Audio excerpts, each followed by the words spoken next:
Mambo vipi? Karibu tena katika channel yako pendwa ya Feaboy kwa update zote kuhusu ajira, elimu pamoja na mbinu mbalimbali za kuweza kutengeneza pesa kupitia simu yako ya mkononi. Sasa katika video ya leo tutakwenda kuangalia namna ya kuweza kuyaona au kuyapata matokeo ya mtihani wa taifa darasa la 7 2025 pindi yatakapotoka. Matokeo haya yatatoka ndani ya wiki hii.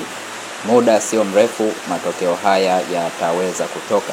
Kwa hiyo yatakapotoka namna gani ambapo unaweza kuyapata kwa urahisi haraka kupitia simu yako ya mkononi. Nenda katika Google, sehemu ya kusearch, andika Nectar.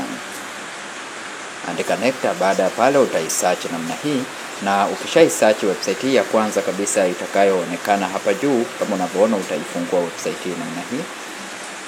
Baada ya kufungua website hii itafunguka namna hii. Utaweza kuscroll down kidogo mpaka sehemu hii ya event and news. Utaweza kuona sehemu hii ya tangazo la wiki ya huduma kwa wateja, lakini sehemu hii sasa utaweza kuona matokeo yako. Utaweza kuona linki yenye matokeo ya mtihani wa taifa darasa la 7 na utaifungua. Lakini usipoiona sehemu hiyo, njia nyingine rahisi, utabonyeza hivi vidoti vitatu hapa juu, na baada ya hapo utakuja katika sehemu hii ya result kama unavyoona.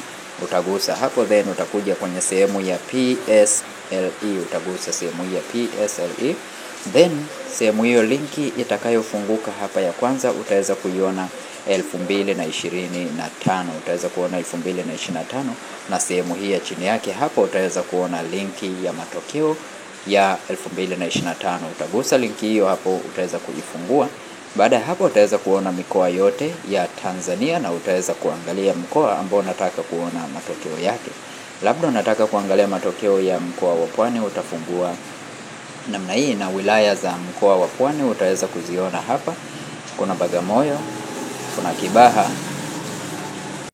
Utaweza kuona hapo kuna Bagamoyo, kuna Kibaha, kuna Mafia, kuna Chalinze, kuna Kibiti, kuna Mkuranga, kuna Kibaha, kuna Kisarawe, alafu kuna Rufiji.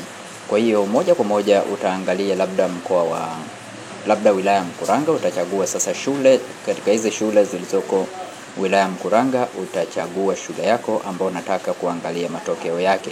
Labda shule hii ya Kiimbwa Secondary School au Kiimbwa Primary School, utaweza kuifungua, na hapa utaweza kuona matokeo yake ya mwaka 2025. Utaweza kuyapata hapa, na utaweza kuyaangalia matokeo ya shule yako ambayo unataka kuona.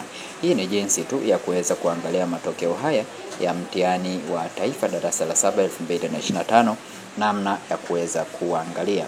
Na jina langu ni Feaboy. Usahau kusubscribe, kulike na comment katika channel yetu. Asante na karibu tena.